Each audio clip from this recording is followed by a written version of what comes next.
conta do horário e vou no grupo lá ver se mais alguém vai entrar. Beleza? Vamos de Sibeli para escolher a música. Escolhe uma musiquinha aí, Sibeli, para a gente se climatizar até o restante da galera entrar.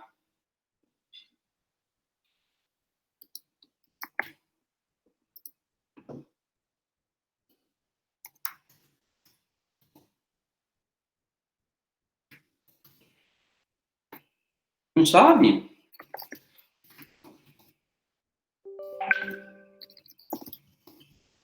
A gente participa aí.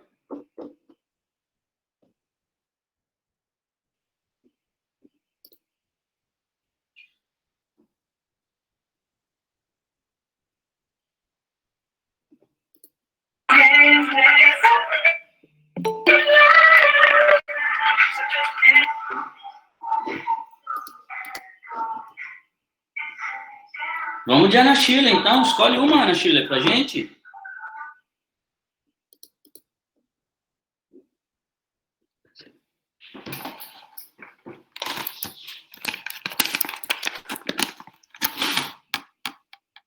Nossa, vocês estão desanimados hoje? O que está acontecendo?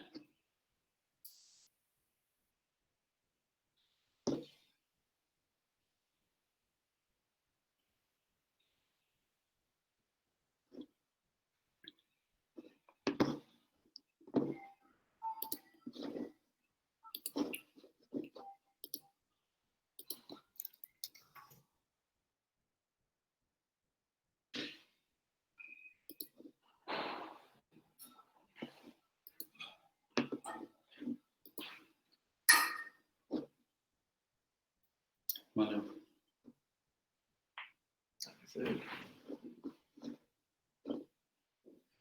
Avisa no chat. Ah, não. Você está avisado o quê? Lady Gaga. Pronto.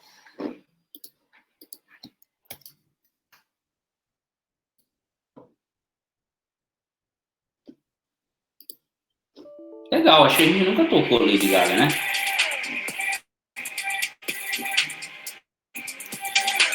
Aí eu vou ali ligar o ar-condicionado e já é o tempo da gente começar. Fechou?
aí, pessoal?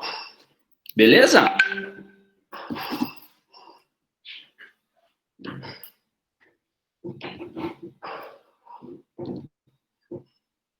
Opa, peraí que...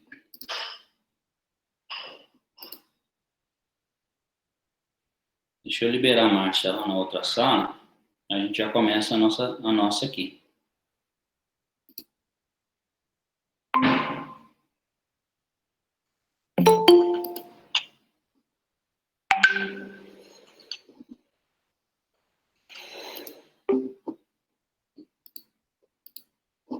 Show. Feito. Deixa eu falar uma coisa para vocês. Antes de mais nada. Vocês sabiam que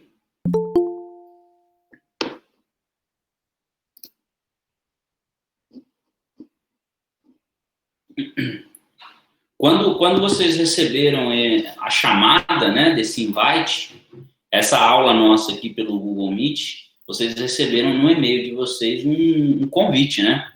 Se vocês aceitarem o convite, uma única vez, vocês têm entrada livre na sala sem precisar pedir autorização. Agora, se vocês não aceitam o convite pelo e-mail, toda vez que vocês tentam entrar na sala, vocês precisam de autorização. Vocês sabiam disso?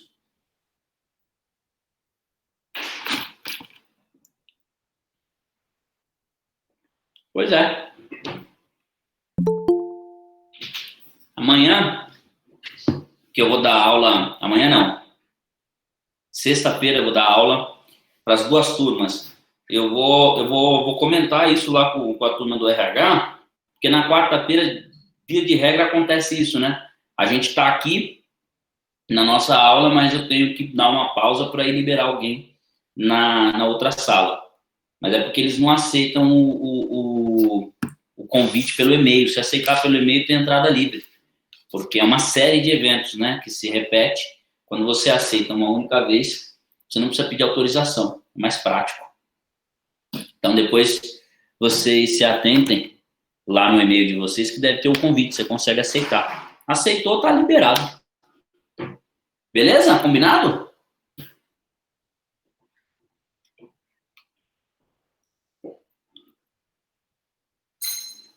Bom, estava com um comecinho de enxaqueca, por isso que eu estava comendo uma frutinha aqui, antes da nossa aula, uma coisa mais leve, porque eu sofro de enxaqueca, pessoal.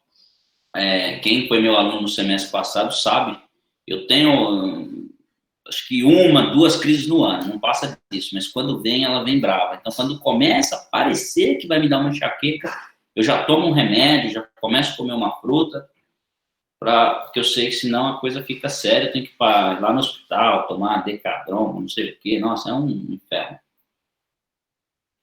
Mas já comi uma frutinha, tô legal, vamos embora para nossa aula.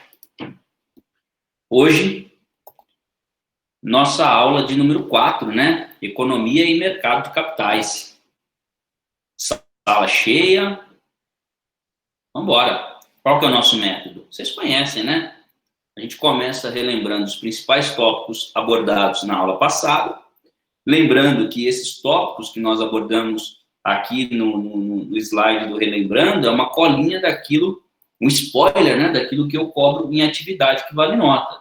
Então, quando eu chegar, a gente está caminhando, né, estamos na aula 4, estamos chegando literalmente na metade do bimestre.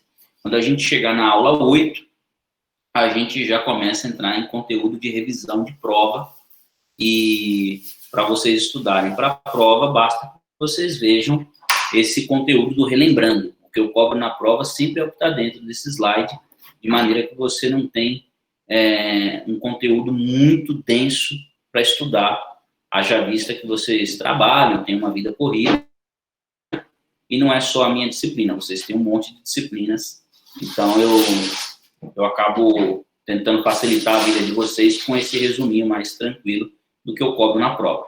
E a gente acaba fazendo, né, um bate-papo daquilo que foi visto na aula anterior, porque eventualmente, se você perdeu essa aula, às vezes dá para resgatar algum conteúdo só nesse bate-bola. Beleza? Vamos embora? Começar? 7h20, né? Tá na hora. Acho que a gente acabou institucionalizando 7h20 como horário de início. Mas é bom, né? Porque tem aqueles que trabalham, chega, às vezes dá tempo de tomar um banho, às vezes dá tempo de dar uma relaxada, ou pelo menos baixar aquela adrenalina do transporte público, aquela coisa que a gente vem na rua, chega quente, né? Chega, dá aquela respirada, e aí a gente começa a estudar. Bom, o que nós vimos lá na semana passada? Nossa aula foi dividida em 4 tópicos. A gente começou com os pensadores, né? Uma análise de uma sociologia econômica.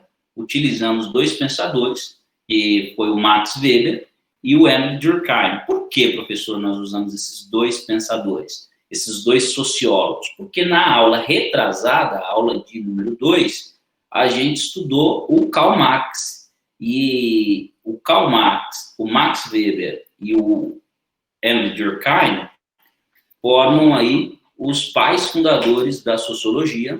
Eles são os chamados, que a gente brinca, né? Os 3 porquinhos da sociologia, né?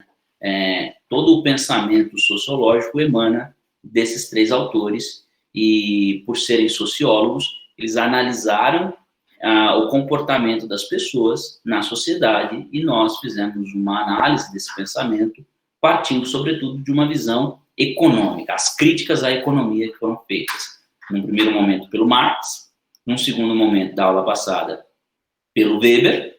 Lembra das linhas de raciocínio, os estilos de dominação carismática, dominação legal, e por fim, falamos um pouquinho lá do Emile Durkheim, com a teoria do fato social e a teoria do suicídio. Inclusive, a gente usou o gancho, né, do livro dele, o estudo mais famoso dele é o Suicídio, em que ele analisa o porquê as pessoas, em um determinado momento, se matam. E um dos fatores que o Durkheim levanta é que as pessoas se matam por questões econômicas também. Crises econômicas levam, em alguma medida, o suicídio. Um grande exemplo que nós demos, distante de nós, né, a crise de 29, ficou conhecido como a Grande Depressão, teve uma taxa altíssima de suicídio, sobretudo nos Estados Unidos, e um exemplo bem pertinho foi o golpe que foi aplicado pelo Fernando Collor, quando houve a troca da moeda e ele sequestrou os ativos da poupança. Teve muita gente no Brasil que cometeu suicídio. Então, às vezes, a economia, o modelo econômico e uma crise econômica impacta diretamente no comportamento das pessoas e como as pessoas lidam com isso. Foi parte do nosso objeto de estudo da aula passada. No segundo ponto, falamos das famílias como agentes econômicos, ou seja, a família aqui com um duplo papel, lembram? A família, no primeiro momento, ela é consumidora, porque a família é um monobloco de consumo. As pessoas precisam ir ao mercado para consumir, sobrevivência. Ela representa ali, família, num sentido complexo da palavra, né? Não é pai, mãe e filho, né? Família doriana, é uma unidade que reside num lar. Então, um exemplo que eu dei, o meu, por exemplo, um homem solteiro, mas que mora sozinho. Na minha casa tem geladeira, tem fogão, tem micro-ondas, tem sofá, enfim. Então, eu represento eu sou uma família. E você tem aquelas famílias mais complexas, né, que tem uma série de membros, certo? A família, ela tem esse papel de ser um agente econômico enquanto consumidora. Por outro lado, são os membros da família que integram a sociedade do ponto de vista do trabalho. Então, ela é também fornecedora, no sentido não de fornecer o produto, mas de fornecer a mão de obra para a produção de bens e serviços na sociedade, uma vez que as empresas empregam pessoas que fazem parte de famílias. Certo? Então, a família tem esse duplo papel na sociedade. Falamos das empresas como agentes econômicos, então a empresa no papel da capacidade tecnológica, do papel da invenção, de ser a responsável pela produção de bens e serviços, mas também pela responsabilidade de fomentar o desejo nas pessoas de consumir, ou seja, a empresa ela tem um papel também de despertar o interesse pelo consumo, movimentando assim a economia. Então aqui a gente entrou um pouquinho nas questões psicológicas, né, do próprio marketing, e as empresas se utilizam hoje da publicidade para tentar atrair clientes e fomentar ali o consumo. E aí a gente fechou a nossa aula, ponto 4, com um fluxograma de modelo econômico, que era aquele quadrinho, né, em que tinha um modelo de relação empresa e família no mercado econômico. E a gente viu que esse modelo é inversamente proporcional, né?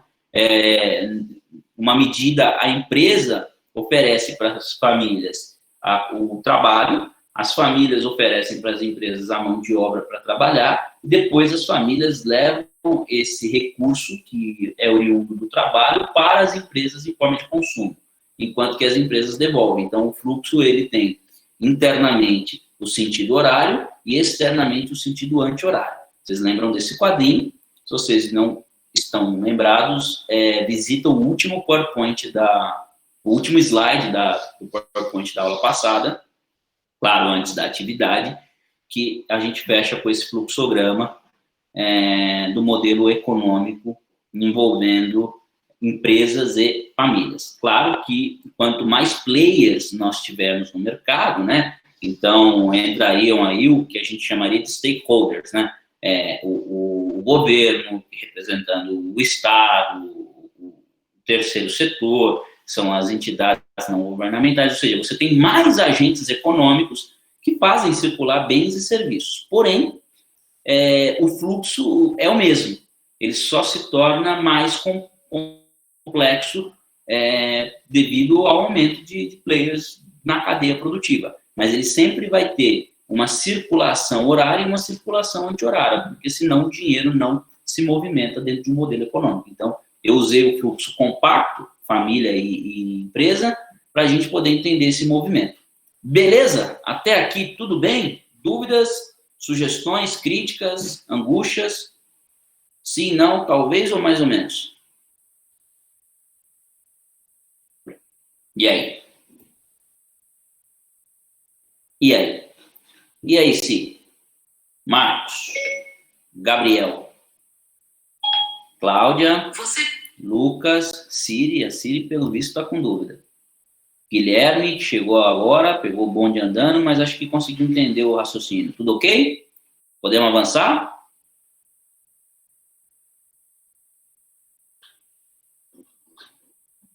Boa. Hoje vamos pôr uma energia, né, gente? Vocês estão meio desanimados, estão meio brocochô. O que tá pegando? Quarta-feira, estamos no meio. Não dá nem para colocar o pé no final de semana, porque ainda estamos no meio, e não dá para olhar no retrovisor, né? Agora é aquela hora, típico dia da semana, que o lema deve ser, não dá para desistir. Quarta-feira, igual quando você vai fazer uma viagem, você está no começo da viagem, você fala, poxa, dá tempo de voltar. Você está perto de chegar no destino, você fala, poxa, estou perto de chegar no destino, estou chegando. Agora você está no meio, você não tem o que fazer. Porque o mesmo esforço que você tem para voltar é o esforço que você tem para concluir. Então quarta-feira é isso aí. Quarta-feira não é dia de preguiça, quarta-feira é dia de pisar no acelerador. Viagem quando? Chega de viagem, ô Lucas. Eu fiquei já 17 dias fora, dando aula dentro de mosquiteiro, trabalhando mesa desconfortável, trabalhei do hospital, trabalhei de sofá na sala. Poxa, cara, você não tem ideia de como eu gosto de ter uma mesinha para poder sentar e trabalhar e fazer as coisas. Chega de viajar, agora só em novembro. E aí? Aula 4, né? a organização das atividades econômicas na visão clássica, keynesiana e neoliberal, e a macroeconomia. Olha aí o tema que a gente vai tratar hoje. Vamos falar um pouquinho de economia clássica. Aqui, quando eu trago economia clássica, a gente vai fazer um catadão de tudo que já foi abordado nessas 4 aulas. Né? A gente está 4 aulas falando de economia clássica. E faz sentido, porque a economia clássica é muito mais ampla, tem muito mais conteúdo do que a economia contemporânea. Aqui a gente está trabalhando todos os períodos de evolução histórica da economia, com toda a evolução do pensamento. Então, a gente já passou por pensadores, passou por meios de produção, por sistema de modelo econômico. Então, agora,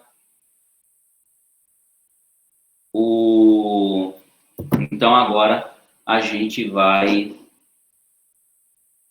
fazer uma amarração disso ao falar de economia clássica, é um catadão para ficar bem concatenado, e já vincular isso na lei de Say, né? Nós vamos já entrar numa lei econômica, vamos falar um pouquinho dessa lei, vamos introduzir a macroeconomia, que já começa a ser assunto para as nossas próximas aulas, e aí a gente vai falar um pouquinho de políticas macroeconômicas, bem soft hoje, tá? Hoje é aquela coisa assim, olha, oi, muito prazer, eu sou a macroeconomia, vou passar um tempo com vocês.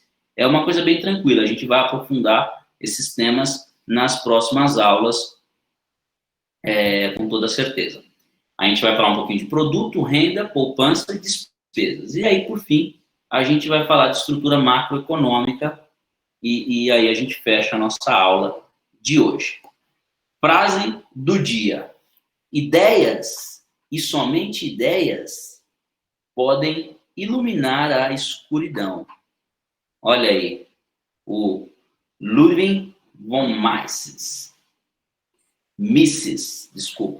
Ludwig von Mises. Ideias, e somente ideias, podem iluminar a escuridão. Por que essa frase? Porque agora a gente está entrando na macroeconomia, e o pensamento predominante é o neoliberalismo, né? E o Mises é um pensador, um economista, defensor do liberalismo econômico, e a gente já introduz um pouco desse pensamento dele. Ou seja, ele trata, essa frase é uma frase dentro de um livro, a principal obra do Mises, e está dizendo o seguinte: o modelo adotado anteriormente era um modelo fechado, um modelo travado, engessado. E agora ele vem com uma ideia de um liberalismo econômico, de uma liberdade maior de mercado. E aí ele diz o seguinte: como é que você consegue evoluir? Como é que você consegue romper com o modelo antigo, um modelo engessado? Com ideias, né? E aí ele faz essa analogia, dizendo que o antigo modelo é como se fosse um ambiente escuro, né? E quando você tira o excesso de Estado regulamentando as relações e permite que os players do mercado tenham mais liberdade de pensamento, as ideias começam a fluir e aí novas soluções aparecem. Esse é o espírito dessa frase, que as ideias, e somente as ideias, vão iluminar a escuridão que as pessoas vivem. É bastante pesado, vou dizer para vocês que esse é um pensador. Se a gente estivesse na política, eu diria assim, antes dele sei lá, extrema esquerda, e ele é extrema direita, ou vice-versa. Mas ele é um pensador que polariza, ou seja, ele está literalmente num pensamento antagônico aos seus antecessores. É um sujeito assim, polêmico. Vale a pena a leitura sobre o Mises, né, a obra dele, a biografia, eu recomendo a vocês. Pensando no pensamento anterior, o pensamento é tão antagônico Tem tanto choque de cultura, que se fosse um jogo de futebol, a gente brincaria, falaria que é com camisa e sem camisa. É evidente a ruptura que é gerada. Certo? Vamos embora, vamos começar. Aliás, já começamos, né? Vamos avançar, porque já é 7h30. Deixa eu só liberar mais um aluno aqui lá na turma, e aí a gente já corre aqui para o nosso conteúdo.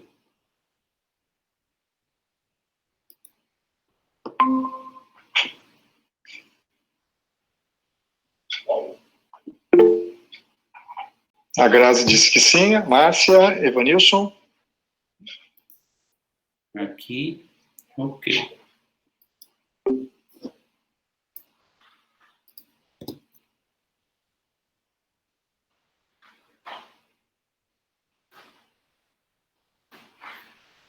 Bom, vamos lá. Vamos nós aqui. Economia clássica, olha lá, conforme a linha ideológica clássica, né, aquela abordada, sobretudo pelo Adam Smith, o pai da economia, o pai do liberalismo, o liberalismo e o individualismo dos clássicos estavam associados ao bem comum.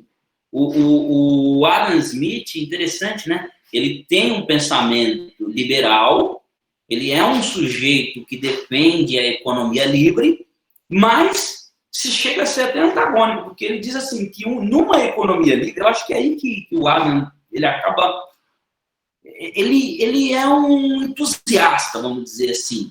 Sabe aquela ideia que no papel a coisa vai muito bem, quando você coloca em prática, nem tudo está no trilho? É o reflexo do que está traduzido aqui. Mas o Adam, ele vai dizer o seguinte, olha, que o individualismo dentro do modelo liberal vai produzir o bem comum. Por quê? No modelo ideal, o que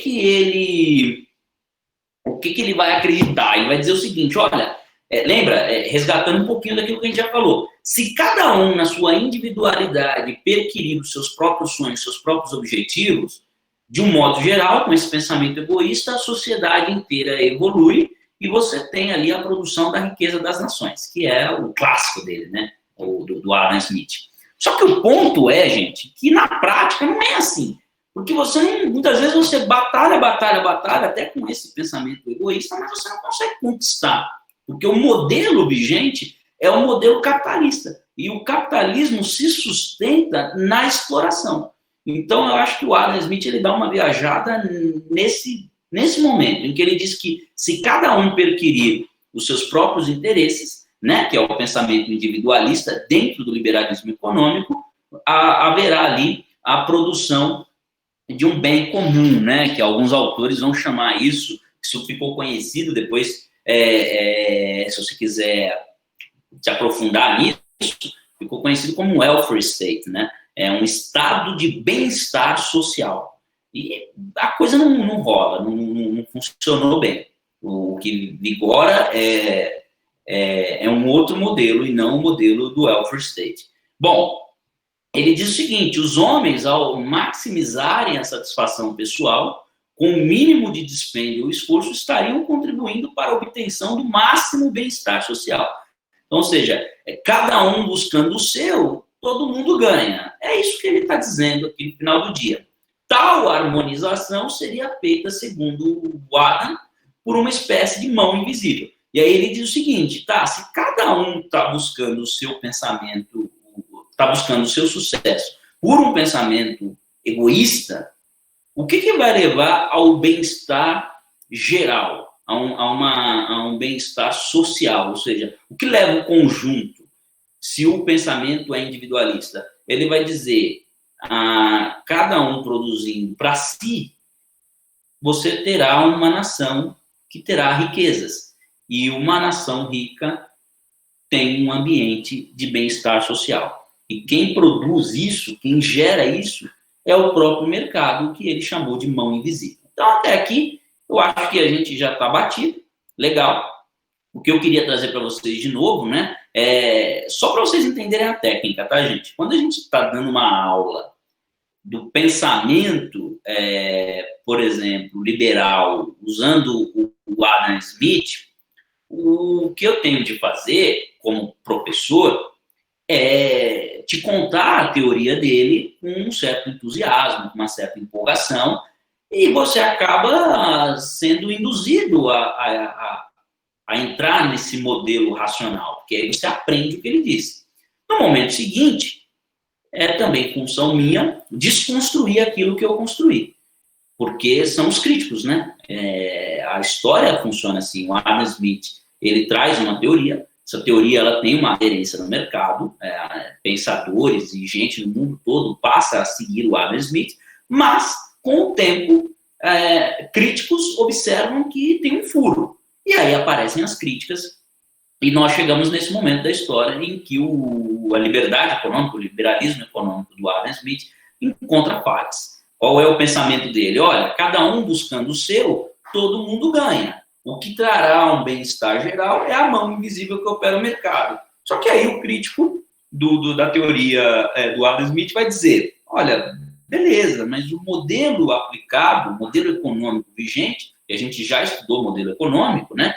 A gente falou do socialismo, falou um pouquinho de comunismo e falou de capitalismo. O capitalismo é um modelo vigente. E esse modelo se sustenta na exploração. Então, um ambiente que tem exploração como fator principal de um sistema econômico, não tem como dizer que todo mundo ganha. Porque se todo mundo ganha, eu não estou explorando ninguém. E aí, não é capitalismo. Então, aqui eu estou não dizendo, poxa, Sibeli, agora você vai ficar de mal do Adam Smith. Você já tinha colocado o Adam Smith na sua tela de fundo do celular e agora você está brigada com ele. Você vai tirar a foto do Adam Smith, vai colocar a foto do Karl Marx e a gente está de mal dele. Não, não é isso. Mas é uma evolução e uma crítica do raciocínio. Entender que o Adam Smith teve sim uma contribuição importante, porém a sua teoria apresentava, como apresentou, falhas sistêmicas, certo? Vamos evoluir um pouquinho aqui no nosso pensamento. A escola clássica, por que escola, gente? Quando a gente fala escola, é porque a partir daquele pensamento do Adam Smith, surge uma série de pensadores, uma série de filósofos e críticos que apoiam essa ideia e que vão trazendo fatores de agregação. Assim, ó, eu tô com Adam, mas eu acho que tem isso aqui a mais. Eu estou com Adam, mas tem mais isso daqui. E aí, quando você tem o apoio a uma ideia central, qual é a ideia central? O liberalismo econômico. Mas sempre com uma inclusão de melhoria, é aquela coisa, né? Cada um que vem quer fazer o seu nome, quer trazer o seu fator diferencial. Quando a gente olha para aquele período, você fala, poxa, nós temos aqui uma escola de pensamento. Então, esse é o termo utilizado. A escola clássica caracterizou o quê? A produção, deixando a procura e o consumo para segundo plano. Então, essa é uma outra falha também que aparece na economia quando a gente fala do período clássico. Não tinha ali, naquela época, um olhar, uma atenção para o consumo. Havia um olhar destinado quase que integralmente, para não dizer integralmente, à produção. Então, eu estava preocupado, e vocês devem perceber, porque eu passei as últimas aulas falando isso, o que produzir, para quem produzir. Ou seja, o modelo de pensamento estava todo ele centralizado em cima da produção, e não tinha nenhum foco para o consumo, não tinha nenhum foco para a procura. Essa foi uma outra falha, uma outra brecha, uma lacuna da escola clássica. O Smith foi considerado, né, o maior dos clássicos, né, o pai da ciência econômica. Ele diz o seguinte, que o objeto da economia é estender bens e riquezas a uma nação. Então, toda a tese, toda a argumentação do Adam Smith, se você pudesse resumi-la em uma única frase, você pudesse resumi-la em um único conceito, assim, poxa, legal, traduz tudo em uma coisa só. A gente diria, estender bens e riquezas a uma nação. O sucesso do Adam Smith está na riqueza nacional. Então, é bonito do ponto de vista do discurso, porque está atrelado a um desenvolvimento nacional. Se a gente fosse traduzir para termos econômicos atuais, a gente estaria dizendo que o Adam Smith é um sujeito que estaria preocupado com o crescimento do PIB, estaria preocupado com a diminuição da dívida externa, estaria preocupado com esse tipo de circunstância. É um pensamento mais nacional, um pensamento institucionalizado. Eu não quero saber necessariamente se o Lucas Gabriel está com a conta dele ok, mas eu quero saber se o Brasil tem quantas pessoas na classe média, quantas pessoas na classe A, B, C, enfim. Eu quero uma classificação para que eu chegue numa baliza nacional. Então, Adam Smith ele tinha essa visão que, por mais que ele seja um pensador, um precursor da era clássica, ele também acaba sendo um ícone, e ele é muito citado quando a gente entra no assunto de macroeconomia. Por quê? Porque o Adam Smith ele não fez uma análise pela microeconomia. Toda a construção do pensamento dele está em torno da macroeconomia. Então, ele vai ser usado também. Aí, claro, não são as mesmas frases, não são os mesmos pensamentos, embora venha da mesma pessoa e tenha uma certa sinergia, mas ele também é muito referenciado quando o assunto é macroeconomia, por conta da sua visão global e uma dificuldade natural que ele tinha de ter uma visão focal, ou seja, de conseguir olhar para a microeconomia. Certo? Nesse sentido, entende que a riqueza somente pode ser conseguida mediante a posse do valor de troca. Aqui, de novo, né? Ele pressupõe, ele parte de um pressuposto que não é real. Ele diz assim, olha, você vai ter riqueza se você tiver valor de troca. É mais ou menos assim. Cláudia, você vai ter uma boa vida se você tiver recurso para poder consumir. Só que o ponto que ele não aborda que é um cenário de microeconomia. É natural dos microeconomistas terem esse tipo de pensamento. Como você fará para possuir esse valor de troca? Ou seja, como você fará para ter recursos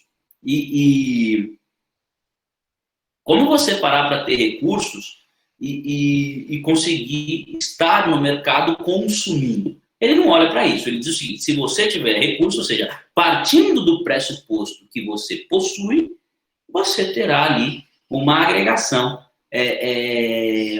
de riqueza econômica. De novo, ele acaba não entrando nas políticas de microeconomia, que são típicas do procedimento para se chegar onde ele parte como início. Ele está dizendo assim, olha, todo mundo está assim, legal. Daqui para frente, todo o pensamento dele é coerente. O problema está daqui para trás. Ou seja, assim, o Adam, legal, bicho, top. Mas como eu chego até aqui? Ele, não, aí é problema seu. Eu estou falando daqui para frente. Tudo bem, ajudou metade do caminho, melhor que nada. Mas é uma visão, também uma crítica de uma visão limitada. O foco aí, como você pode ver na imagem da economia clássica, é produção. Não se pensou nessa época em consumo e procura. Isso é o ponto principal. Avançando mais um pouquinho, quanto ao funcionamento, neste primeiro momento o cenário é positivo, né?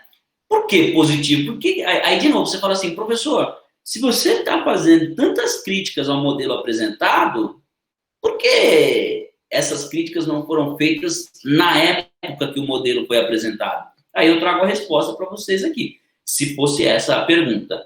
A crítica não foi feita por quê? O cenário era positivo. Já viram aquela coisa assim, o time que está ganhando, a gente não mexe? O time que está ganhando, a gente não mexe? Era mais ou menos essa ideia que foi posta na economia clássica. Por quê? Aqui, cadê? Me perdi. O número de compradores e vendedores, tô aqui.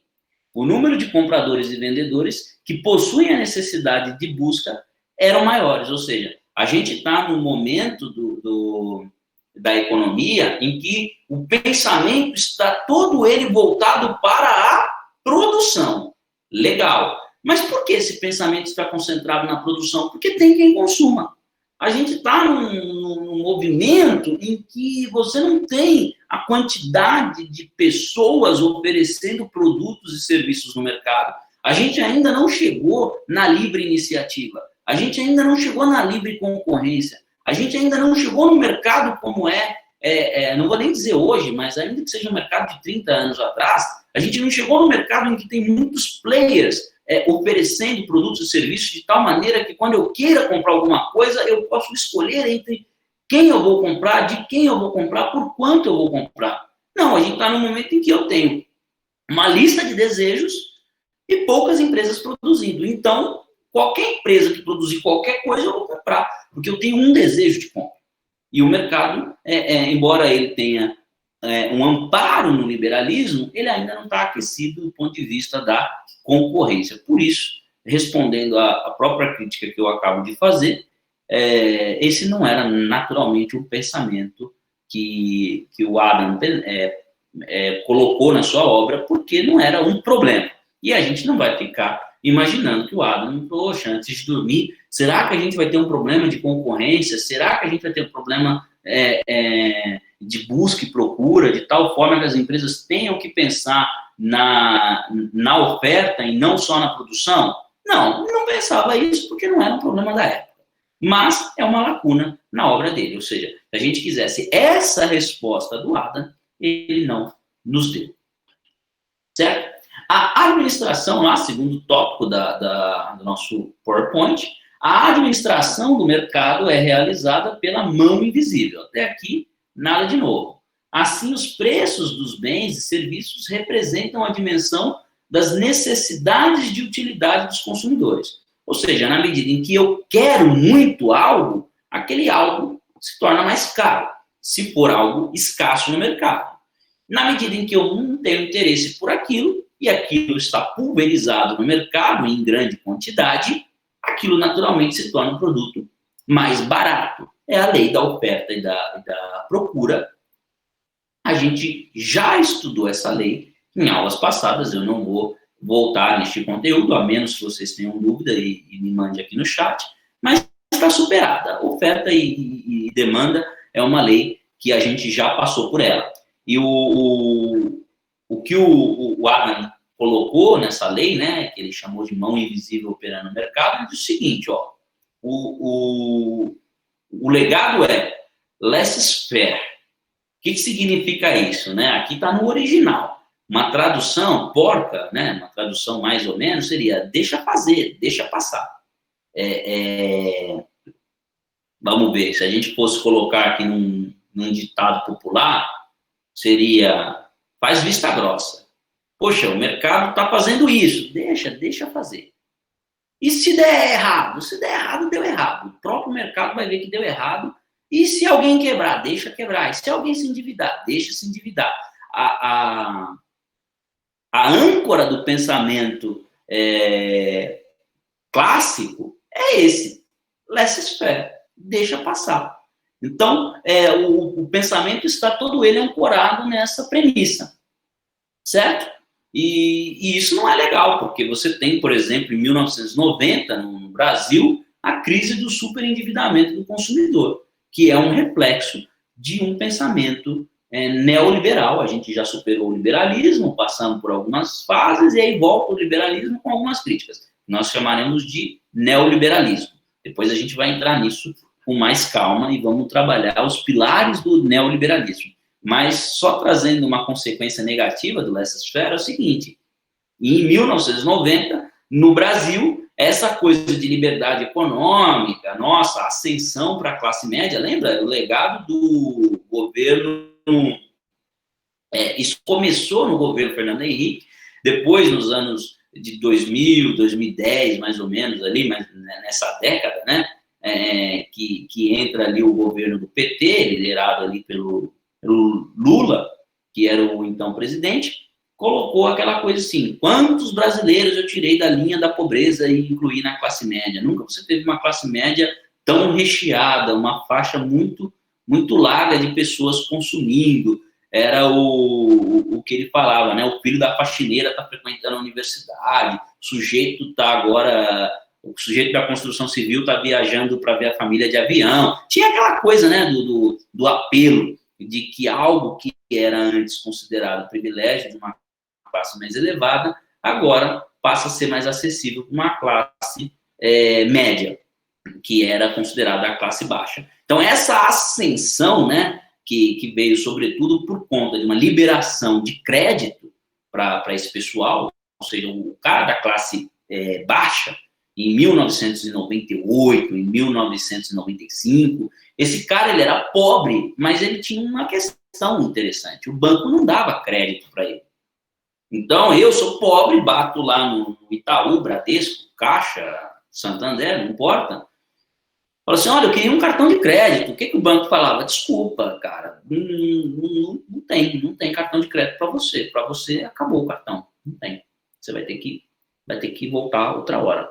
Então, nesse momento, olha que interessante. Nesse momento da história, nós estamos no Brasil, usando o fundamento do pensamento clássico, mas nós estamos no Brasil agora, gente, 20 anos atrás, estou falando.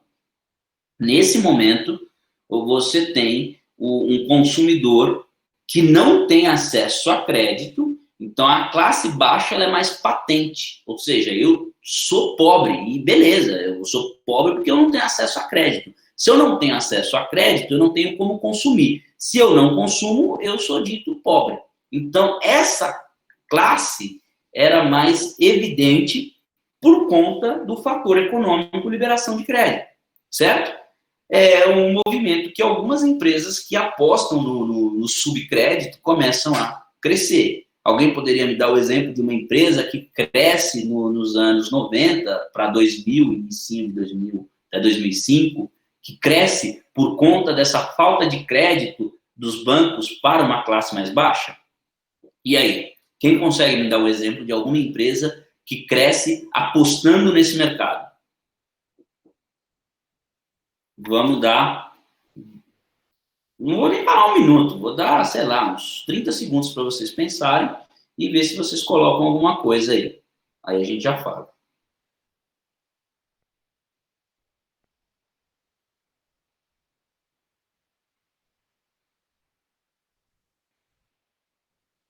E aí? Cibele, Lucas, Cláudia, Gabriel, Ana Shirley, Ingrid, será que está aqui?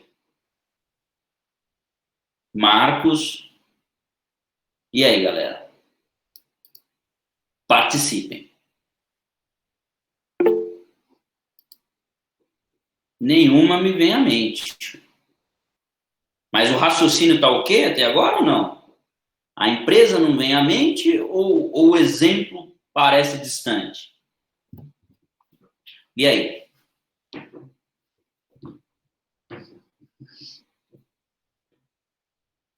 Nada? Vamos lá. Casas Bahia. Casas Bahia foi uma empresa que apostou no mercado de subcrédito.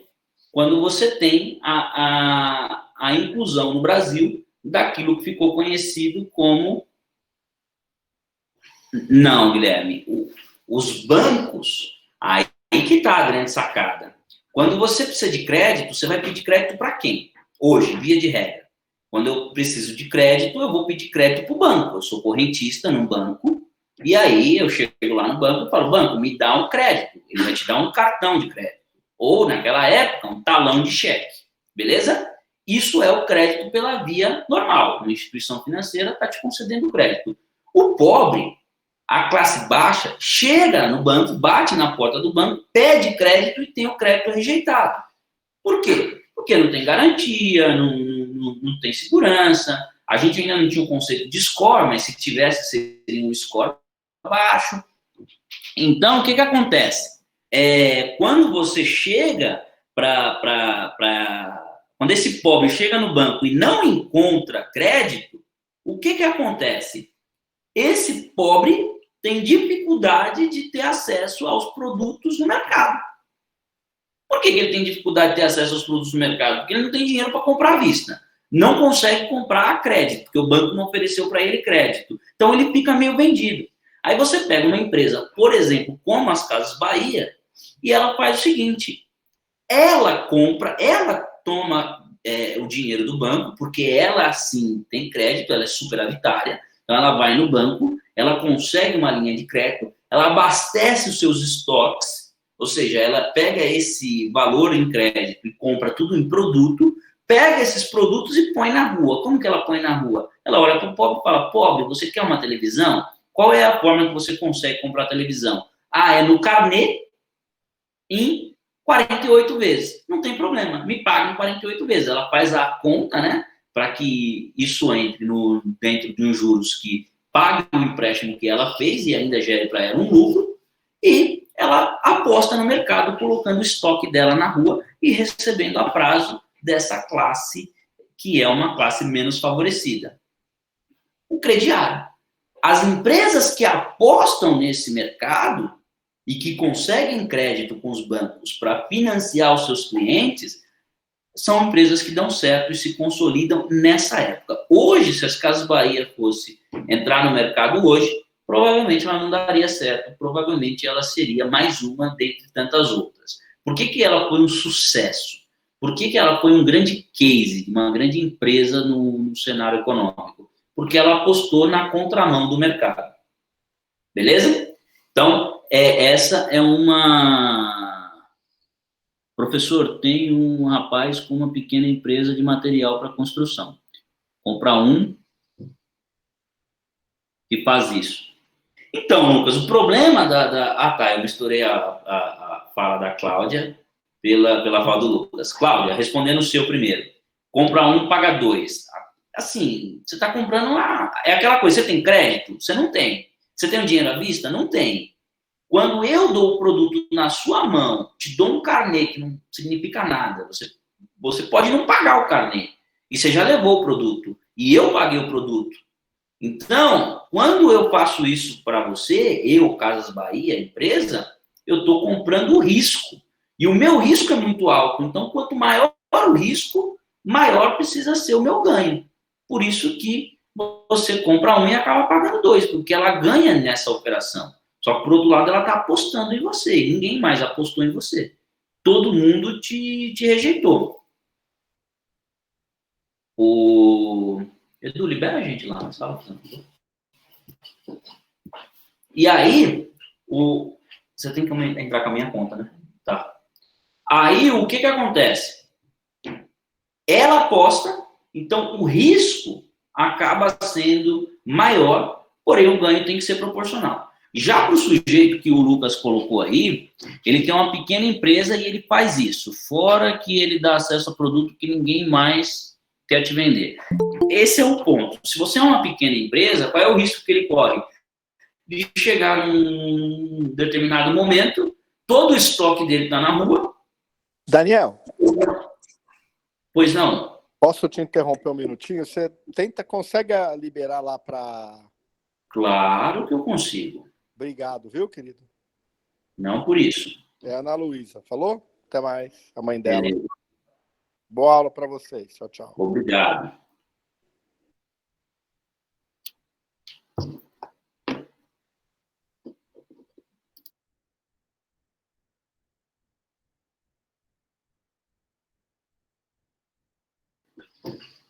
Então, o risco que ele corre, Lucas, como ele é uma empresa pequena, vai chegar uma hora que o estoque dele está na rua, ele ainda não recebeu dos clientes, e aí ele vai ter aquela dificuldade, ele não vai ter dinheiro para reabastecer o estoque, não vai ter recebido dos clientes, e o negócio dele para, né? Então, quando você é pequeno, para fazer isso, você tem que ser muito ousado, muito inteligente, colocar o pé no chão, fazer da maneira correta, porque senão a chance de você quebrar é gigantesca. Gigantesca. E tem aquelas empresas que fazem isso. Quer ver uma empresa que faz isso? Padaria, boteco. Boteco trabalha com caderneta de conta marcada, né?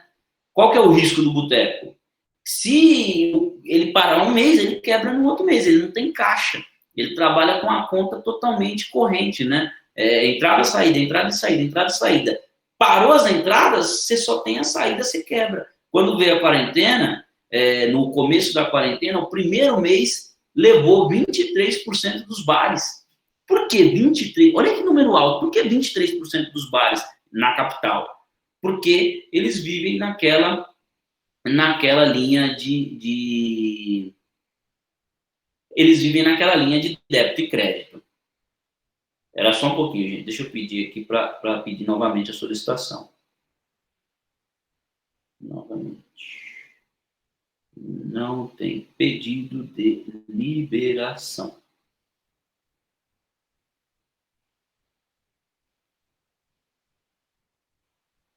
Não está sem pedido. Pronto. Liberando o pessoal lá na outra sala. Vamos ver o que o Lucas colocou. Professor, ele tem um controle muito bom, porque há um tempo faz isso e aparentemente sempre deu certo. Claro que ele já conhece a clientela e que compra e paga, e também os caloteiros. Aí tem aquela coisa que a gente chama também assim, vou falar para vocês, vou contar uma história para vocês, pegar esse gancho seu, Lucas, e vou te falar uma história. Eu conheci uma empresa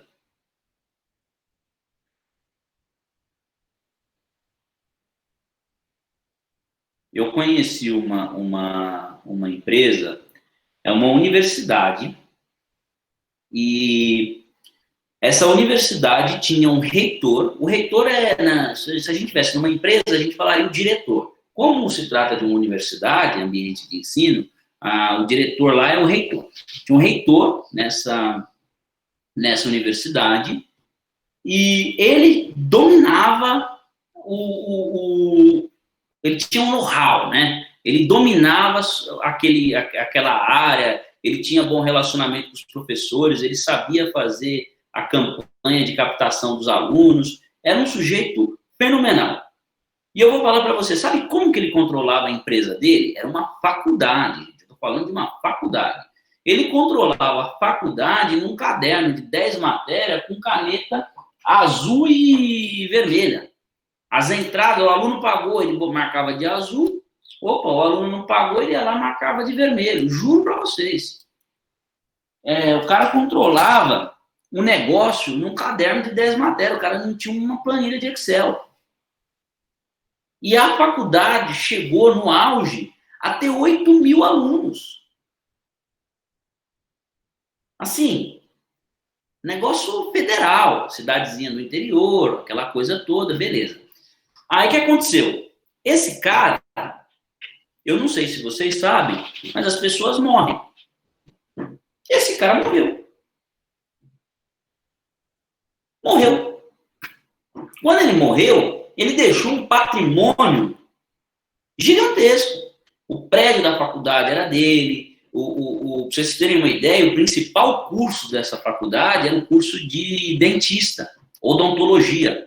E o curso de dentista tem um maquinário caríssimo. Você precisa daquelas cadeiras com aqueles aparelhos. Você precisa ter uma infraestrutura elétrica gigantesca, porque você tem aqueles né? Não é um gerador, é aquele negócio que suga. Você precisa ter um aparelho, assim, um maquinário caro.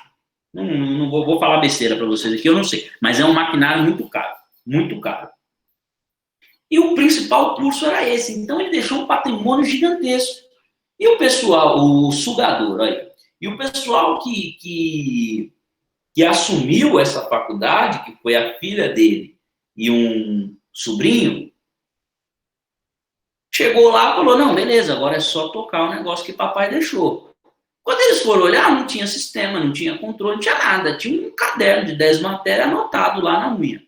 Resultado, em um ano, eles saíram de 8.000 alunos para 2.000 alunos. Chegaram numa contingência financeira de 150 milhões de reais. Que foi o momento em que eu os conheci e, na ocasião, fui contratado para prestar um serviço lá enfim, fui trabalhar lá com eles. Mas, olha o que eu estou querendo dizer para você. Às vezes você tem uma pessoa que tem um feeling para o negócio. Você fala, poxa, eu não sei, o cara nunca pisou, às vezes, numa escola, o cara tem um dom, o cara vai lá, o cara faz e ele é o bichão fazendo. Às vezes você tem, às vezes é o caso desse cara que você está falando, Lucas, que no teu bairro aí, que ele tem uma empresa e ele sabe fazer. Ele olha para tua cara e... Não é experiência, isso é feeling mesmo. Às vezes a experiência você precisa viver para ter a experiência. Tem cara que tem o dom do negócio. É igual falar assim, o Ronaldinho Gaúcho jogando bola, é natural. Não é se ele vai ficar treinando ou não treinando que vai melhorar. O cara é bom de bola, acabou. Entendeu? É um talento natural, uma habilidade natural que ele tem para fazer isso. Não sei se é verdade, mas ouvi dizer que o Lula, mesmo sem estudos, tornou presidente. O Lula ele tem aquilo que a gente falou na outra aula, quando a gente fala de dominação, né? Max Weber vem falando das dominações. O Lula é uma dominação carismática. Ele pode... Olha, você pode falar o que você quiser, você pode ser contra, você pode ser a favor, mas se o cara pegar um microfone, ele te desmonta. Ele te convence. Claro, depois de 10 anos, muita história, a coisa fica meio ranço. Mas assim, se ele sentar com você, ele te dobra, ele faz o S em você, facinho. Porque o cara tem o dom da palavra, tem carisma.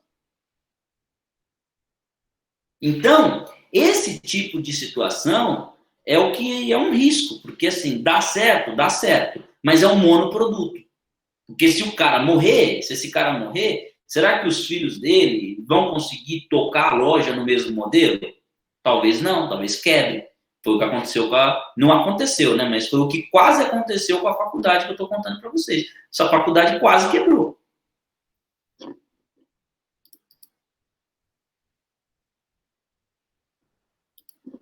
Vamos ver. Eu vi algumas pessoas que fazem, tem tudo para dar errado, vai lá e dá certo. Exato, é um talento. Às vezes isso não é assim, teórico, para a gente ficar falando. Tem gente que é bom e pronto. É aquela coisa. Vamos pegar o futebol aqui que a gente está falando. O sujeito treina. Uma hora ele vai ficar bom. Só que tem um cara que não treina, chega lá e faz o gol. O cara é bom, é natural. Isso existe. Todo mundo tem um talento natural. O Aristóteles, né, o grande pensador Aristóteles, ele dizia o seguinte: você deve viver uma vida buscando a felicidade. Aí as pessoas falam, tudo bem, Aristóteles, e o que é a felicidade? Ele falou, a felicidade é você achar o teu lugar no mundo. O teu lugar no mundo é você fazer aquilo que você faz naturalmente bem. Acha o teu talento, dedica-se a ele e você será feliz. É daí que surge aquela frase que as pessoas falam, vem do pensamento aristotélico, de que quem trabalha com o que gosta não trabalha. É o Aristóteles que diz isso. Encontre a tua felicidade, o teu lugar no mundo. Ele vai dizer o seguinte: o mundo é como um monte de panela e você é uma tampa. Você vai lá, de posição em posição. Num dado momento, você vai achar alguma coisa que te faça muito feliz. Fica nisso. Por exemplo, vou dar um exemplo aqui. Eu sou advogado e sou professor. E ainda trabalho numa empresa, sou executivo de uma empresa. Aí você me pergunta assim, o que te faz mais feliz? Ir para o fórum, participar de uma audiência e processar alguém, ou ficar aqui com a gente dando aula? Eu gosto mais de ficar aqui com vocês dando aula. Aposta nisso, entendeu? Isso é um pensamento aristotélico, de talento natural. Desenvolve aquilo que te faz feliz. Mas, bom, a gente desviou totalmente do nosso assunto aqui, só para dizer que esse pensamento deu origem, não esse aqui da felicidade, tá? Estou rebobinando para a gente poder voltar aqui para o nosso eixo, senão a gente foge do conteúdo da aula. O pensamento que vai dar aqui para nós a aposta do milagre econômico é o momento em que, por exemplo, o governo do PT faz um acordo com os bancos dizendo assim, dá crédito para a moçada, que se eles não pagarem, pago eu tenho o cheque do governo. Foi o que o Lula fez. O Lula negociou com os bancos, ele não foi ficar negociando com a população. Ele negociou com os bancos e os bancos falaram assim, ô governo, você garante? O governo falou, garanto. Então tá bom, deu crédito para todo mundo. Quando você dá crédito para todo mundo, você tem uma classe pobre que tem acesso a cartão de crédito. Então, é aí que a classe pobre começa a andar de avião, é aí que a classe pobre começa a comprar televisão, a comprar micro-ondas, a comprar coisas que eram consideradas coisas de rico. Você já deve ter feito o Enem, já deve ter feito alguma prova que eles perguntam se na sua casa tem geladeira. Isso é uma pesquisa que foi feita nos anos 90, porque nos anos 90 eram poucas casas que tinham geladeira. Poucas casas tinham televisão. Televisão, nos anos 80, vamos colocar 10 para trás, é evento. Nossa, tinha uma na rua, se juntava todo mundo lá para assistir. Hoje, na tua casa, tem 2, 3. Você entendeu? Por quê? Liberação de crédito. Só que essa liberação de crédito à torta e direita vai gerar o quê? Vai gerar o que aconteceu da década de 90, mais ou menos para 2010, o superendividamento do consumidor. Ou seja, o cara consome, há uma ruptura no modelo econômico, ele não consegue pagar aquilo que ele comprou a crédito, ele gera um colapso no sistema. Isso é uma crise. No primeiro momento, ela não nasce como crise. Não é assim, estourei meu cartão de crédito, crise nacional. Não. Quando você estoura seu cartão de crédito e não paga, você gera um indicador de inadimplência. E aí você vai viver uma recessão. Nós vivemos uma recessão em que ano? Em 2011. O país estava legal, mas havia uma recessão técnica, um clima estranho. Se a recessão não for superada, o que acontece? Ela vira crise. Se ela vira crise, aí você não consegue sair, né? Aí é mais difícil. Agora, se a recessão é superada, aí você volta para uma atividade econômica legal. Para você ter uma ideia, a recessão que a gente teve em 2011, a gente estava se recuperando em 2018. E aí vem 2019 e entra... vem 2020 e entra uma pandemia. Ou seja, quando a gente está saindo de uma recessão, vem abalo sistêmico no mercado. A gente volta a ter um ambiente de recessão. Se você falar se o Brasil está em crise hoje, não, está em recessão. Vamos lá. Por que eu estou falando isso? Porque a gente entrou na teoria keynesiana. E aí o Keynes, né, olha que bonitinho ele de bigode. O Keynes vai dizer o seguinte. Cadê? Ele não acredita na força de autoajustamento da economia. Ele vai dizer o seguinte: é necessário a intervenção do Estado. Exemplo, esse que eu acabei de te dar. Para você ter uma ascensão da classe baixa para a classe média, você precisou que o governo negociasse com os bancos para fazer uma liberação de crédito. Legal, intervenção do Estado.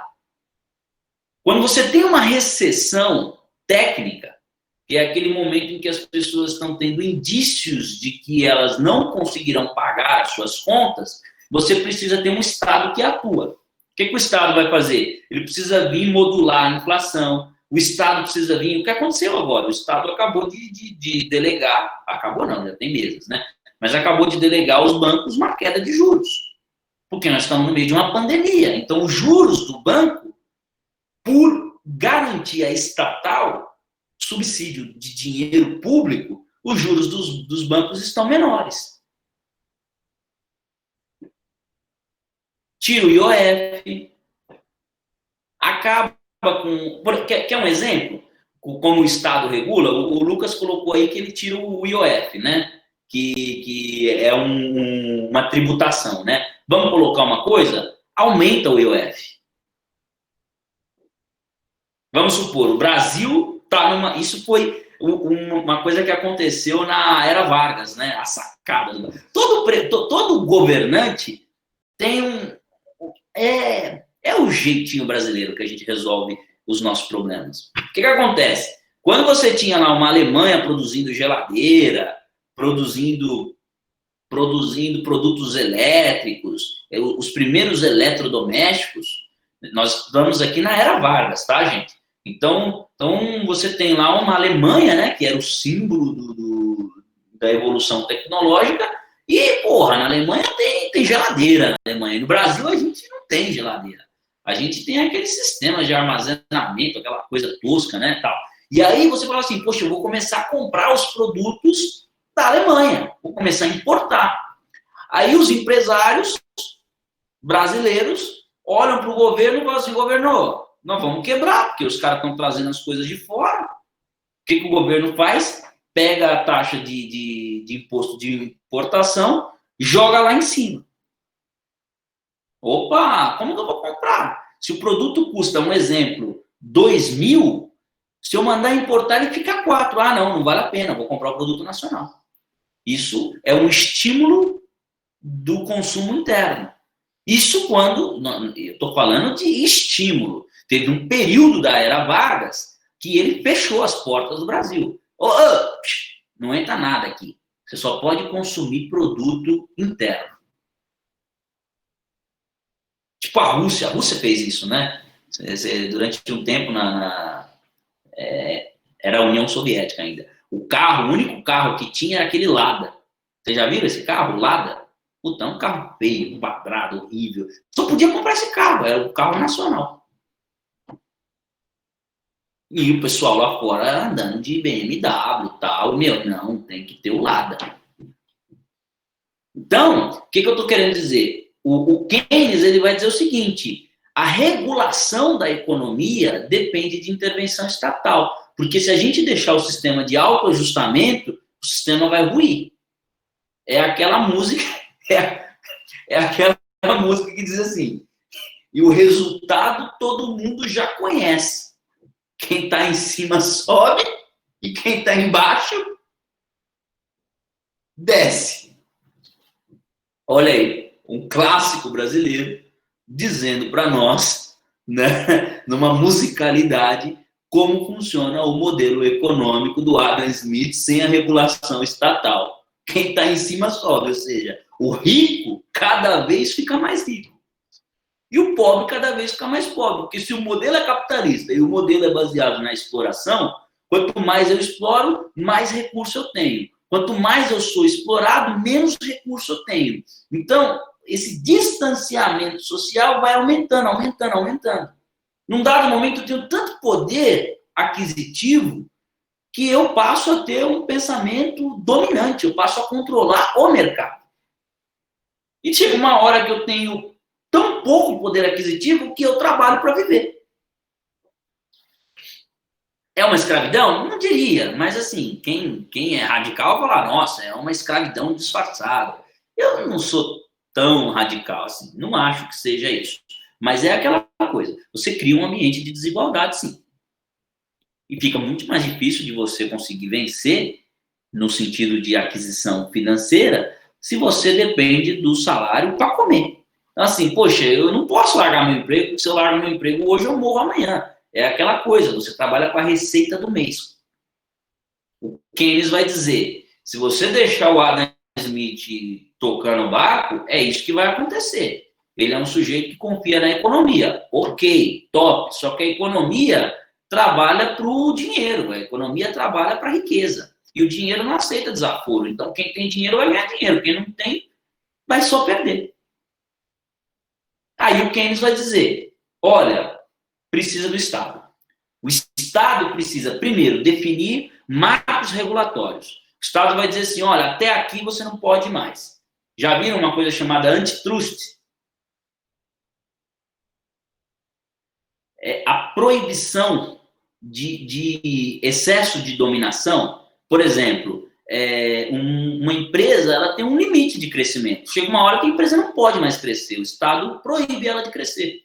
Já viram isso? Então, assim, opa, você não pode mais crescer. Se você crescer mais, você vai virar um monopólio. Se você virar um monopólio, nós estamos na sua mão. Ferrou. Então, não pode. Acontece, Sibeli. Quando você tem, por exemplo, agora a Oi. Sabe a Oi de telefonia? Oi. A Oi. A Oi quebrou. Quebrou. Mas ela tem um grande parque industrial. Aí ela fala assim, ó, vou falir, pessoal. Levanta uma carta de falência e diz, quem quiser me levar do jeito que eu tô, eu não tenho os números aqui, tá? Mas vamos supor, vamos chutar. Quem quiser me levar aqui, ó, é 20 milhões para me levar. Aí a TIM chega lá e fala assim, eu quero levar você. O Estado fala, Não vai levar, não. Por que não vai levar? Porque se a TIM comprar o parque industrial da Oi, a TIM se torna a maior do mercado. E aí ela passa a exercer aquilo que nós chamaremos de concorrência desleal. Porque ela é tão grande que ela vai engolir a Claro e a Vivo. Então, a TIM sozinha não pode comprar Oi. É uma proibição estatal de compra. Porque senão ela prejudica a concorrência. O nome disso é antitrust. Não dá. Aí a Vivo pode comprar? Também não pode, porque a Vivo também é grande. E a Claro também é grande. Então, o que acontece? A Oi tem que ser vendida para as três em conjunto. Porque nenhuma delas pode comprar a Oi sozinho. Porque se comprar sozinho, se torna tão grande que acaba engolindo as demais. E aí pratica a concorrência desleal. Seria mais ou menos assim, eu sou a Volkswagen e eu sou a Chevrolet. Aí a gente fica super amigo. Nossa, Volkswagen, Chevrolet, tudo legal. É a Volkswagen. Ah, beleza, top. Aí os dois presidentes falam assim, vamos juntar, vamos fazer uma coisa só. Opa, não pode. Porque se a Volkswagen se juntar com a Chevrolet, elas vão se tornar a maior montadora do país. Quebra todas as outras. Como que eu posso quebrar todas as outras? Simples. Eu desenvolvo um modelo de carro, o preço médio de um carro popular no Brasil é 40 mil reais, eu vendo carros populares a 15 mil reais. Todo mundo vai comprar o carro de mim. Quando todo mundo comprar o carro de mim, eu quebro todos os meus concorrentes. Quando eu quebrar todos os meus concorrentes, eu vou lá e vendo o carro a 60 mil reais. Opa, mas não era 40? É, mas agora não tem mais ninguém oferecendo a 40. Eu ofereci a 15, derrubei todo mundo. Agora eu ofereço a 60. Ou você compra a 60 de mim, ou você não vai ter. Eu te fiz refém. E aí, claro, eu estou falando do monopólio, mas tem os cartéis, tem os oligopólios, né? Nós vamos estudar isso mais para frente. É um assunto gostoso, bacana. Mas, por que eu estou dando esse exemplo? Para dizer o que o Keynes te diria. Olha, preciso do Estado. Se não tiver o Estado, a lei de economia do seu amigo Adam Smith permite isso daí. Porque se um tem a vontade de vender e o outro tem o dinheiro para comprar, vai embora. Junta a fome com a vontade de comer. Vamos, faz. Laissez-faire. Deixa fazer. Deixa passar. O Keynes vai dizer, não, precisa do Estado. O Estado precisa impor limites. E aí, a partir desse pensamento do Keynes, surge um troço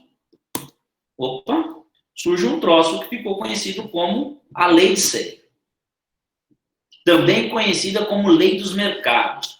É uma teoria econômica que tem por objetivo relacionar a capacidade demandante de uma pessoa, ou seja, a capacidade de pedir de uma pessoa com a capacidade de produção.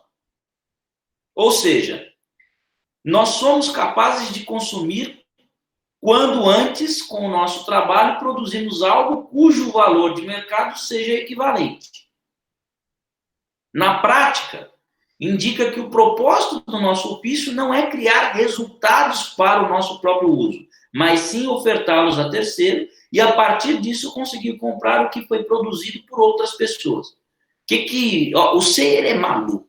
Por isso que eu gosto dele, porque ele é doido. Ele vai dizer o seguinte, quando você está produzindo alguma coisa, na verdade, o que você está produzindo, você está fazendo uma conta daquilo que você quer comprar. Seria mais ou menos assim, você já fez, parece complexo, mas você já fez esse exercício na sua cabeça. Imagine, Gabriel, que você queira comprar um telefone. Um telefone, aqui, ó, quero comprar um telefone. Quanto custa esse telefone? Esse telefone custa, um exemplo, 4 mil reais. Beleza. Eu quero comprar um telefone que custa 4 mil reais. E vamos supor que você ganha 1.000 reais. Você não tem custo nenhum, tá? É o mundo ideal. Você ganha 1.000 reais e não tem custo nenhum. Aí o que você vai falar? Poxa, eu preciso trabalhar 4 meses para comprar o telefone. Olha a conta que você fez. O quanto você precisa produzir para poder saber o quanto você quer consumir. Vocês já fizeram isso, né? Quando vocês querem comprar alguma coisa que tem um valor um pouco maior, vocês projetam isso no tempo. O que eu tenho que fazer para conseguir comprar determinado bem? Todo mundo já fez isso. Ah, professor, eu nunca fiz. Então você é chato, que você estragou meu exemplo. Mas a gente faz. A gente tem essa construção do pensamento. E a lei de ser é isso. Ele vai dizer que o mercado, na verdade, é isso. É um mercado que produz na medida em que o mercado quer demandar. Eu produzo na medida em que eu quero adquirir. Aí você fala assim, professor, para que ele fala isso? Gente, fenomenal. Lembra daquele fluxograma financeiro de circulação de riquezas? O equilíbrio está na lei de ser. Porque se eu produzo mais do que eu tenho capacidade de demandar, eu não tenho o fluxo seguindo. A roda não gira. Então eu preciso produzir na medida em que eu vou demandar, porque aí eu produzo equilíbrio econômico. Não significa que o equilíbrio econômico é meu, pessoa física, mas é um equilíbrio econômico estrutural. A nação é equilibrada. O que torna um aditivo de complexidade nesse pensamento do SEI? Naquela época dele, ele não contava com as exportações. Então, era fácil fazer essa conta. Por exemplo, imagine que você mora num vilarejo que tem 5 mil pessoas. Não tinha telefone, né, na época, mas vamos usar o telefone como exemplo. Faz sentido você produzir 10 mil celulares? 10 mil telefones? Não, porque se só tem 5 mil pessoas, a pessoa não vai comprar 2. Então, você faz uma conta dentro daquilo que é possível de se colocar no mercado. Quem rompe? Quem é o primeiro a romper com esse pensamento? É óbvio que o pensamento ele foi rompido no momento do início de uma globalização, quando os países começam a se comunicar. Mas quem é o país? Eu aposto em você, você vai acertar. Quem é o país que aposta na lei de ser e fala assim, vamos romper com isso. Tipo assim, eu tenho 5 mil pessoas, mas eu vou produzir 15 mil celulares. Poxa, mas você não tem gente para comprar. Não importa, o mundo compra. Qual é o país que aposta na ruptura desse modelo de pensamento econômico? Que trabalha com a produção na medida da demanda. É isso aí, a China. E aí você tem hoje a China como um dos maiores exportadores, o maior, né? O maior exportador de produtos em termos de globalização.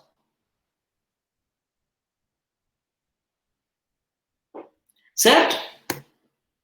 Vamos falar agora do Estado intervencionista. A gente ainda está na teoria keynesiana, porém a gente já não está mais no Keynes. Ele já deixou a gente, se foi, como eu contei a vocês, né? As pessoas falecem, acontece. Mas os amiguinhos dele continuam aí para defender o seu legado. Decorrente do tempo, o Estado intervencionista passou a ser convivente com as ideias neoliberais. Aqui, olha que interessante, o Keynes, ele não curtia muito o Adam Smith. Ele falava assim, não, nós somos água e óleo. Você defende uma coisa, eu defendo outra. Depois que o Keynes vai embora, a moçada dele fala assim, poxa, calma, o cara não é tão ruim assim. Vem cá, Adam. E o Adam também não estava mais aqui, né? Então vieram os amigos do Adam. Todo mundo senta numa mesa de bar e eu gosto de... Eu já falei isso para vocês, né? Toda vez que eu estou estudando modelos de pensamento jurídicos, econômicos, sociais, não importa. Eu imagino todo mundo no bar. Conversando. Nossa, professor, mas esse pensamento é de 300 anos depois. Não importa. Na minha cabeça, todo mundo conversa no bar. Porque daí saem as melhores construções. Maluco, né? Beleza. Aqui.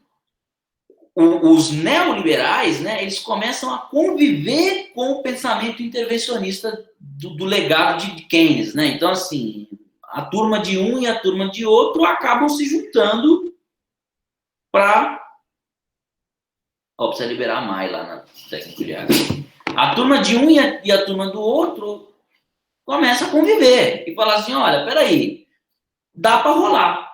Nesse momento, a gente encerra o período liberal, a gente encerra o período intervencionista e a gente bate os dois no liquidificador e a gente tem uma coisa que ficou conhecida na história como neoliberalismo. Via de regra é o que está aí, né? Mais ou menos até hoje. Ele torna-se uma corrente econômica que se impôs no mundo capitalista. Então, é aquela coisa assim, você precisa se adequar. Não adianta, teu mundo é perfeito dentro da tua ideia, mas, cara, vai para a realidade, bicho. O que o Adam não previu? Ele não previu que o modelo vigente é capitalista. Então, ele desenhou uma puta de uma teoria, de uma estratégia, mas, assim, o modelo é capitalista, não cola, não encaixa. Aí o Keynes vem e fala, não, Estado, tudo bem, mas o modelo não é absolutismo. Nós estamos numa república, coisa do povo. O Estado tem que ter um limite. Existe uma livre concorrência, uma livre iniciativa. Existem garantias fundamentais. Então, assim, não dá para fazer do jeito que você quer também. Então, no neoliberalismo, eu acho que há uma adequação dos pensamentos que são antagônicos, são polarizados.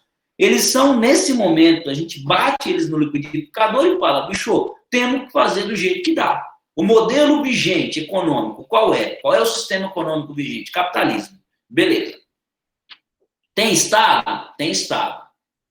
O Estado é absolutista? Não. O Estado é mínimo? Também não. Então, é um Estado que participa das decisões. Vamos chamar de Estado intervencionista. Legal. Podemos garantir liberdade para os players do mercado? Podemos. Então, tem um liberalismo econômico. Só que ele precisa ser ponderado. Nós vamos chamar isso de neoliberalismo. Aqui a gente coloca o pé no que seria um sistema mais equilibrado, o sistema vigente até hoje. Quais são os reflexos sociais disso? Interessante, ó. Com fluxo econômico monetário e real intenso, impulsionado por um volume cada vez maior de moeda no mercado, em consequência da expansão dos mercados, a inflação, né? O que acontece? Passa a ser uma nova realidade, né? Ou seja, o mercado agora começa a se popularizar. Você tem a ampla geração de emprego, você começa a ter ali os migrantes, né? O que é o migrante? O que é o imigrante? Você sabe o que é o imigrante? O imigrante é o cara que vem de fora, né? E o migrante é o cara que vem de dentro. Então, nesse momento aqui no Brasil, nós estamos mais ou menos ali na década de 80. Você começa a ter aquilo que nós chamaremos de migrante de primeira geração. Provavelmente, eu não te conheço, mas provavelmente o seu avô seja um sujeito nordestino. Quem aqui tem um avô nordestino? Quem aqui tem um avô que veio da Bahia, do Ceará, da Paraíba?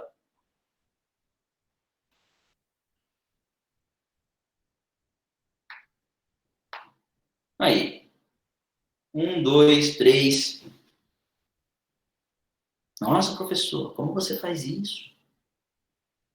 É o reflexo, você é um migrante de primeira geração. A gente começa a ter agora um Brasil em desenvolvimento que está gerando emprego. Então, agora, aquelas ações isoladas, elas acabam. Você começa a ter um migrante de primeira geração, o cara que começa a deixar os polos e começa a migrar para o sul.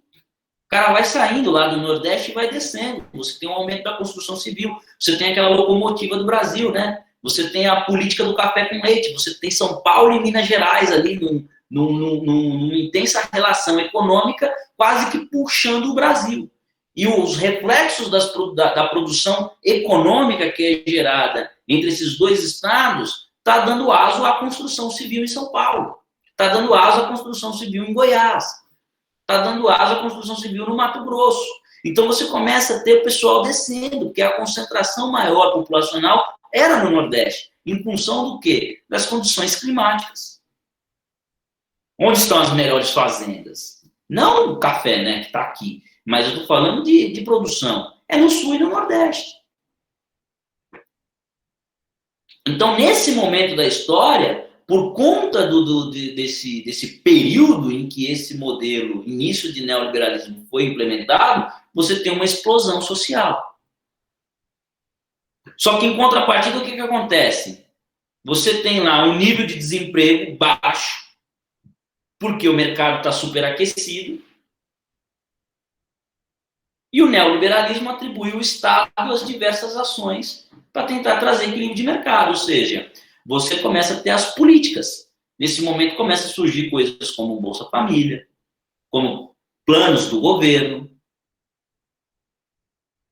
acesso à universidade, tem um sistema como ProUni. Aí você começa a ter o modelo neoliberal implementado por meio de políticas estatais, tentando favorecer os menos favorecidos, para tentar produzir equilíbrio social.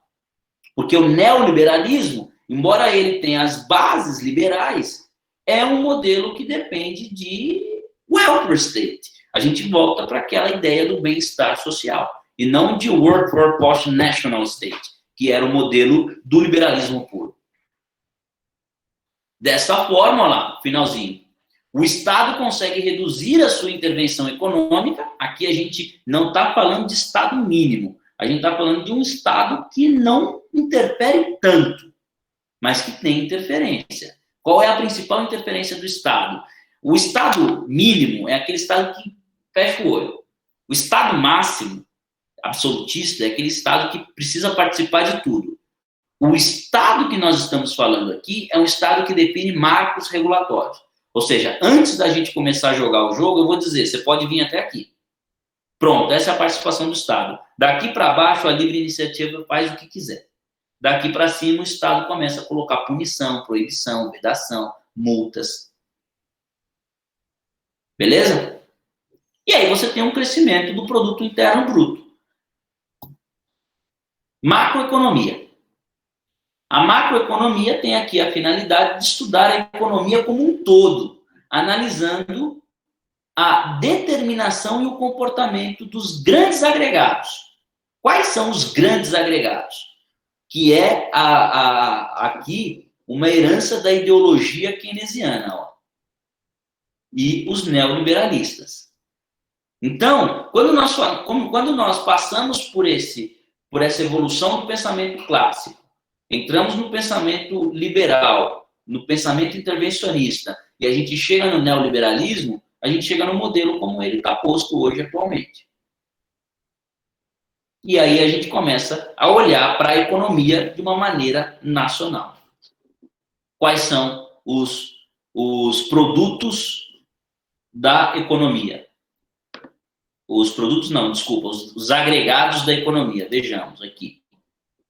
As políticas macroeconômicas, aqui já partindo de um Estado que intervém, com marcos regulatórios, adotado em um país tem o objetivo de afetar os agregados econômicos a fim de ajustar de uma forma harmônica a condução da economia da nação. Os principais agregados econômicos são o produto, a renda, a poupança e as despesas. O Estado vai participar dessas discussões. Aqui o Estado caminha junto com a economia. Fora daqui a economia vai sozinha. Esse é o raciocínio neoliberal. O Estado entende que aqui está o ponto que pode causar desequilíbrio social. Opa, nós vivemos numa república. Qual é o princípio fundamental da república? Garantir o desenvolvimento nacional, erradicar a pobreza, diminuir a marginalização, construir uma sociedade livre, justa e solidária, promover o bem de todos. Esses são os princípios fundamentais da república. Então, para garantir que esses princípios sejam executados, você precisa ter interferência nesses pontos. É aí que o Estado entra. Olha lá, o produto. O produto, ele tem muitas definições, né? O que eu vou trazer aqui é a definição econômica. É algo que pode ser oferecido ao mercado para satisfazer um desejo ou necessidade. Produto. Isso aqui é um produto. Isso aqui é um produto. O computador, o celular que você está utilizando é um produto. Como que o Estado intervém no produto? Ele vai dizer, por exemplo, por meio das suas autarquias, por meio das suas agências regulamentadoras, que os produtos, dependendo da sua natureza, devem seguir determinadas regras. Ele bloqueia a livre iniciativa, aquela iniciativa irrestrita, ampla e irrestrita, e começa a colocar regras. Por exemplo, ele diz o seguinte: se você tiver com um produto que oferece um dano à saúde, você tem por obrigação colocar no rótulo uma informação de que esse produto causa dano. Ele vai dizer coisas que nós falamos lá na nossa disciplina de marketing, coisas como, se você vende um produto que faz mal, o cigarro, por exemplo, você é obrigado a dizer que o produto faz mal. Você vai lá e fala, olha, faz mal, mas compra aí. É até uma incompatibilidade. Mas aqui é o Estado regulando o produto. Ele vai dizer as faixas etárias que podem adquirir esse produto. Uma criança que tem menos, criança não, adolescente, enfim, mas uma pessoa que tem menos de 18 anos, que é a maioridade civil, não pode consumir álcool e drogas e bebidas alcoólicas. Isso é o Estado regulamentando o produto. Olha lá a renda. Como que o Estado regulamenta a renda? A renda é a soma das remunerações dos diversos fatores de produção. É aquilo que a gente falou nas aulas passadas, lembra? Salário, lucro, juro, aluguel. Quais são os fatores de produção? Terra, trabalho, capacidade tecnológica.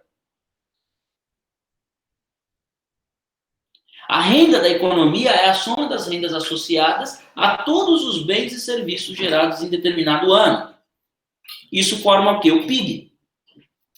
É a soma do produto interno bruto, ou seja, tudo que entra de recurso para as pessoas físicas. Soma tudo, você vai ter a circulação de riqueza nacional, você tem a formação do PIB. E o termo renda, lá, terceiro, se refere a um determinado valor de dinheiro que uma organização ou pessoa física recebe pelo fato de comercializar um bem ou um serviço. Por exemplo, eu estou aqui prestando um serviço de educação. Por esse serviço eu recebo um valor. Se eu estivesse aqui vendendo um produto, por esse produto eu receberia um valor. O termo renda é esse valor baseado no que eu estou trocando. Estou trocando saber por um valor. Estou trocando um produto por um sabor, por um valor. Essa é uma definição de renda. As rendas são importantes para a análise do denominado fluxo de caixa em um conjunto de despesas. Momentaneamente, pode haver períodos em que as despesas superam as entradas e seja necessário recorrer a um financiamento externo. Olha aí, a análise da renda no modelo econômico do dia a dia, o fluxo de caixa. É um fator importante. O Estado age na renda. Por quê? Você deve ter visto alguma propaganda de algum banco dizendo assim, olha, nesse tempo de pandemia, nós vamos te dar um exemplo mais fácil. Estado na veia. Todos os impostos federais relacionados a verbas trabalhistas do primeiro semestre do ano de 2020 serão cobrados em 6 vezes a partir do segundo semestre do ano de 2021. Então, é mais ou menos assim, se você não demitir os seus funcionários, os impostos federais, que são as verbas trabalhistas, que são retidas pelo governo, eu não vou te cobrar agora. Eu vou te cobrar lá na frente, sem juros, parcelado em 6 vezes. É assim, você tem que pagar, é uma obrigação sua. Mas como você está numa crise, não precisa pagar agora. Eu seguro as pontas para você. Isso é o Estado agindo no agregado econômico renda. Olha lá a poupança. É a parcela da renda ou do patrimônio que não é gasto ou consumido no período em que é recebido. Poupança aqui não necessariamente é a conta poupança, tá, gente? Poupança é aquilo que você não gasta. A Cibele, por exemplo, ganha 8 mil reais de salário por mês. É verdade, ela ganha. Porém, ela, para viver, só precisa de 6. Todo mês ela poupa 2. Esses 2 mil reais que ela não gasta é a sua poupança. Claro, ela pode fazer uma aplicação de bolsa, uma aplicação na própria poupança, numa renda fixa, numa renda variável, não importa. Mas o dinheiro que não está sendo gasto, consumido, está sendo poupado. O Estado atua na poupança. Ou você nunca ouviu falar nos títulos da dívida pública? É o dinheiro que você está poupando e que o Estado está gastando. Olha, o Lucas falou, caramba, Cibele, disse que estava desempregada. Ela mentiu para você, Lucas. Não queria te falar nada, mas Cibele está muito bem, obrigado. E as despesas? As despesas estão relacionadas com os gastos usados para a obtenção de receita. Ou seja, para eu ganhar dinheiro, eu preciso gastar dinheiro. Olha que interessante. Já ouviram aquela frase que dinheiro chama dinheiro? Por que dinheiro chama dinheiro? Porque para eu ganhar dinheiro, eu preciso fazer um investimento. O investimento representa uma despesa. Então eu gasto para depois ganhar. O Estado atua nisso também. Então, gente, esses são os agregados econômicos que dão suporte à macroeconomia, que receberá a intervenção do Estado sempre que necessário para garantir o equilíbrio social. Certo? E aí, o que vocês acharam? Gostaram dessa aula? Sim, não, talvez ou mais ou menos?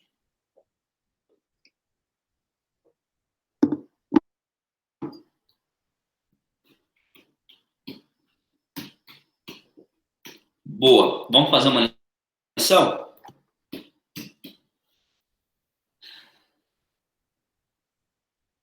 Aí, ó, Guilherme, bem de boa. Top. Quarta-feira, gente. Quarta-feira é nós aqui.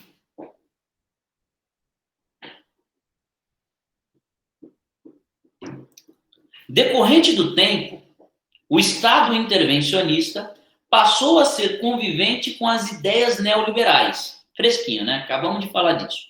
Em um cenário econômico de um intenso processo de interação da livre circulação de produtos, de capitais, pessoas e de definição de estratégias empresariais em escala mundial. E aí? Alternativa A de amor, capitalização. B de baixinho, produção. C de coração, distribuição. D de docinho, demonstração. Ou E de escola, globalização.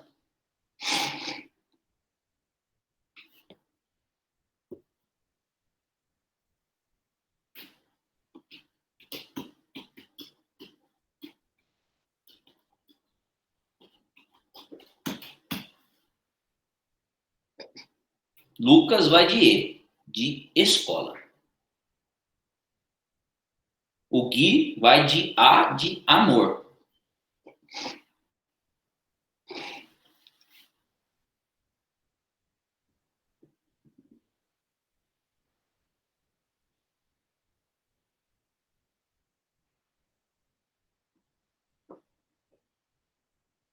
Estamos polarizados. Uma parte da turma vai de A, e uma parte da turma vai de E. Então, vamos matar as do meio, né? Produção não é, porque produção é a primeira fase, pensamento clássico. Adam Smith está dizendo, produz, produz, produz. Quem são os atores da produção, né? É o Henry Ford, o Taylor, é aquela moçada que a gente já viu lá atrás. Distribuição não é, porque a distribuição é o meio de fazer o produto chegar no consumidor, não é matéria nossa. Demonstração, saberia nem o que te dizer, entrou aqui como detrator. E aí?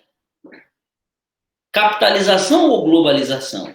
Decorrente do tempo, O Estado intervencionista passou a ser convivente com as ideias neoliberais. Então, é o liberalismo do Adam Smith e o intervencionismo do Keynes passando a dialogar. E um cenário econômico de um intenso processo de... O que é a capitalização? Capitalização é a produção de recursos, de dinheiro.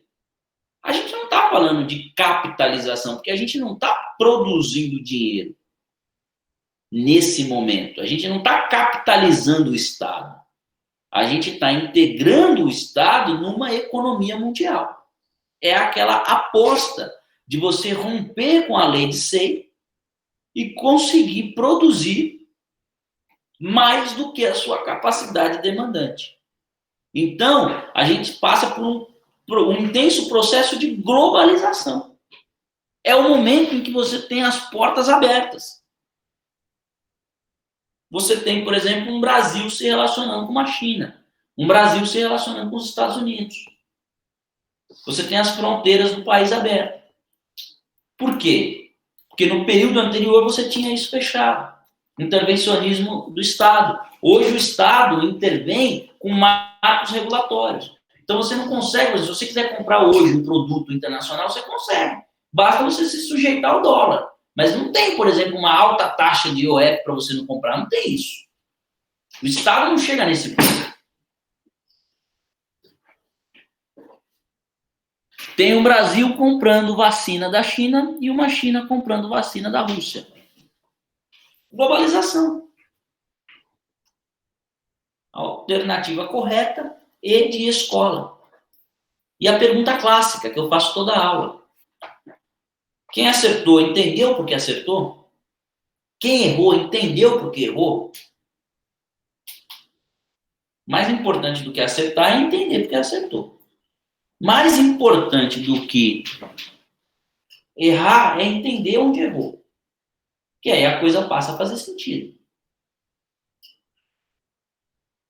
Capitalização está numa fase anterior. Está na fase que o Estado intervém para capitalizar, intervencionismo. A gente está no momento em que o intervencionismo se misturou com o neoliberalismo.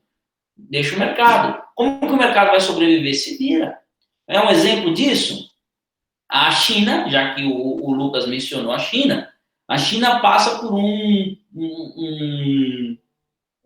fenômeno em que a carne suína, por exemplo, sofre lá uma doença. Alguma coisa acontece lá com os porquinhos da China e eles morrem, ficam impróprios para o consumo. Aí a China olha para o Brasil e fala assim, olha, Brasil, quero comprar sua carne, que a minha está quebrada, a minha não dá para consumir, quero comprar sua carne. O Brasil fala, opa, vai comprar em dólar. Dólar é melhor que o real.